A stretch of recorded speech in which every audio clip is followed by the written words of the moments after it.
tell you something, Mr. Trump. We are going to be on your asses, and we are going to make sure you understand what democracy looks like. This ain't it. So you going to learn a few lessons from us. And I'm going to be the first one. You and your little friend off of Twitter. Y'all about to find out, all right? Come on. Now let me be clear. What Maxwell said is true. Our job is to conduct oversight. We both serve on the oversight committee. And right now, as elected leaders who try to go in, we were told, well, hold on a second. We got to check to see if you can come in. The problem is that Americans thought that it was okay to take a full-fledged criminal and make him the president of the United States, and then they want to act aghast when he does criminal things. Let me tell you, we have a thug in charge of the United States, and if we don't wake up, we may not have a United States, because right now he has only been successful in being a divider in chief. I'm going to try my best not to preach. Go ahead. I just want to say thank you, because every day that we show up in D.C., we show up for you. We know who we work for. We know that we work for the American people. And what we're not going to do is stand around while they pull this bullshit that they trying to pull right now. Go ahead. This is why I'm not going to be able to preach, because I probably won't be able to stop cussing. Take your time. But let me tell y'all something. I know some of y'all have been frustrated, and you've been saying, where are the Democrats? Where are our leaders?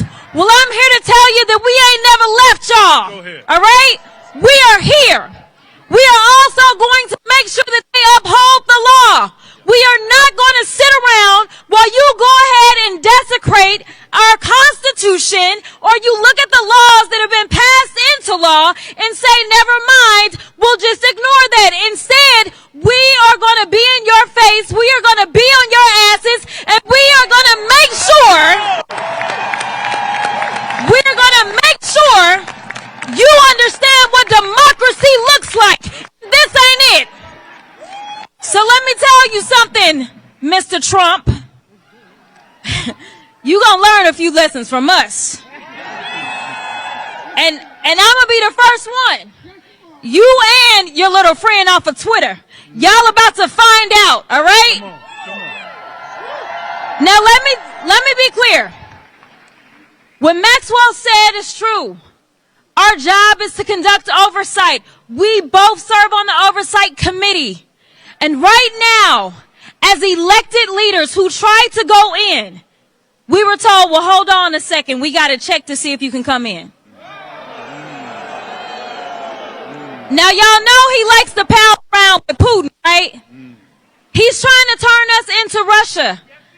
But I got news for him. We, the people, will not go. That's right.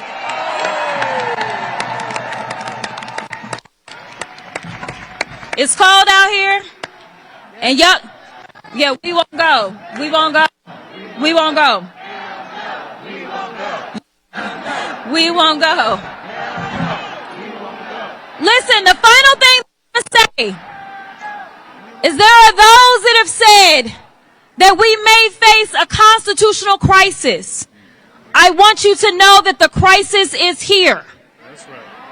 I want you to know that the power belongs to the people, though, y'all. Do not feel powerless. In this moment, as the vice president said as she conceded the election, she said, dark times may be ahead of us. But she said, it's only in the darkness that we can see the stars. I am telling you right now that the stars are right here. It is time for us to shine. It is time for us to be heard. It is time for us to make sure that they know we will not go. Let me me to the fact that you are also a member of the Judiciary Committee. And since Donald Trump took office, multiple top FBI officials and federal prosecutors who all worked on January 6 cases, they're out of a job. And now the DOJ wants names of those who worked on the Trump or January 6 investigations for possible firing. What do you make of this apparent cleansing?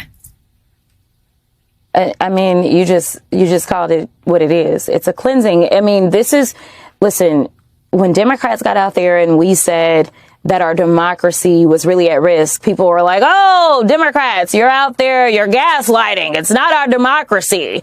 Well, he did say he'd be a dictator on day one. Oh, Democrats, it's just Trump. He just talks. Well, let me tell you something. He is doing more than talking. We talked about Project 2025. We talked about the consolidation of power. We talked about how he wanted to be a king. We talked about in a democratic republic, that is not what it is. We have some sort of checks and balances, and he is doing everything that he can to get rid of those checks and balances. The DOJ and the people that he's going after were simply doing their jobs. The problem is that Americans thought that it was okay to take a full-fledged criminal and make him the president of the United States, and then they want to act aghast when he does criminal things. Let me tell you, we have a thug in charge of the United States, and if we don't wake up, we may not have a United States, because right now he has only been successful in being a divider in chief. Can you tell me what you're hearing about him from Republicans, from colleagues that will speak to you off the record? Do they have concerns about him? No names, but are you hearing concerns? I do hear concerns, and let me make sure that I get this timeline together for the American people. Number one, he was sworn in on January 20th. That was on a Monday. We were supposed to be in session from Tuesday to Friday of that week. They canceled our Friday votes, so we have only been in session Tuesday, Wednesday, and Thursday of the week that he was sworn in. No other days. They decided to take advantage of the fact that Congress was not in and started to unravel and break as many things in our democracy as they could without us being here. But I can tell you that even when we went through the CR vote, there were Republicans that silently or in the background were cheering us on and saying this is wrong. Like, they knew we had negotiated, and all of a sudden this guy who's not elected makes a tweet on Twitter. And so, no, can I tell you that Republicans want to see Elon go down? I can. Now, will they come out publicly and say that? No, because they're concerned about whether or not he'll spend money in their next elections. But there are some. But I need them to understand that this is their time to rise up and do what is right. This is the time to honor the oath that we all took. Listen, today I had to enter into agreement with Rand Paul, something that I never saw on my bingo card. But this is a guy who made it clear this stupid tariff war is just that. It is dumb. And I have to agree, even when it's somebody like Rand Paul, I have to agree that he is absolutely correct. What is Rand Paul saying that you said, yeah, I'm backing you up on this? On the tariffs, he said that deciding to put these tariffs on Mexico as well as Canada, I don't think we'll ever scream too loudly about tariffs on China, but that's a whole other issue. But he was saying that it is going to take the cost of things up and that we should just call it what it is. This is a tax. It is a tax on Americans. And his attitude about it was, allegedly, the Republicans don't like to do taxes. So why are we raising taxes on the American people? But that's exactly what it is. It's a tax on us. We are the ones that are going to pay. Do you know why they went after access to the federal government's payment system? I have no idea, but I don't have any positive thoughts when it comes down to it.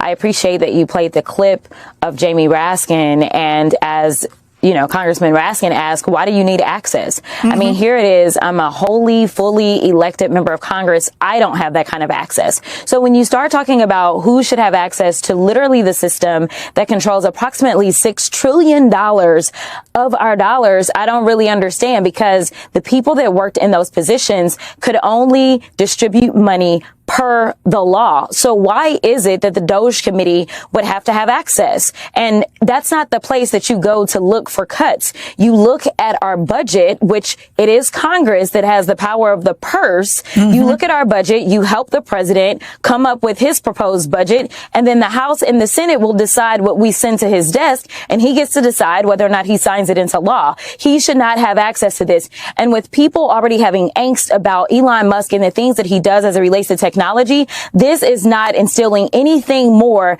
than another layer of fear, especially since normally when you are going to be in a position like that, you have to go through security clearances. And let me tell you, some people think security clearances are all about whether or not you have a warrant or not. No, they look at whether or not you have some sort of divided interest. They look at whether or not you have good credit. They look at so many other things. And we're talking about someone who's unelected, unvetted, and definitely unconfirmed that is now literally sitting atop our $6 trillion, and we don't know what it is that he's doing, and we honestly don't know what role he has. Look, you have well articulated some of the bad thoughts as you described them at the top here. The question is, does Musk's team now have the power to actually disrupt federal payments? In my opinion, they do, but I honestly don't know. We still don't know really what DOJ is in the first place. I mean, listen, think about it like this, Alex. You know, everyone hates Congress. That's just what it is, right? But as a sitting member of Congress, I mean, I had to give up my ability to practice law. I am prevented from being able to practice law to prevent potentially somebody dropping a load of cash on me and I do something that is nefarious as one of 435.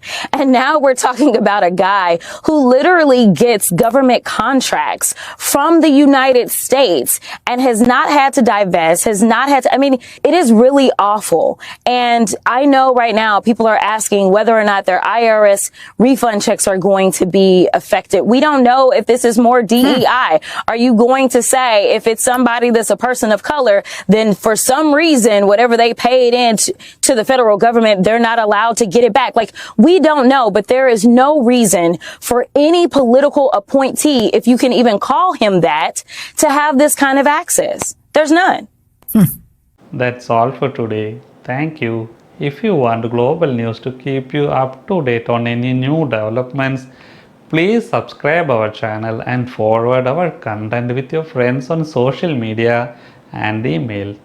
Thank you very much for keep supporting me. Stay safe, be blessed. Namaste. Thank you, God bless you, and God bless America.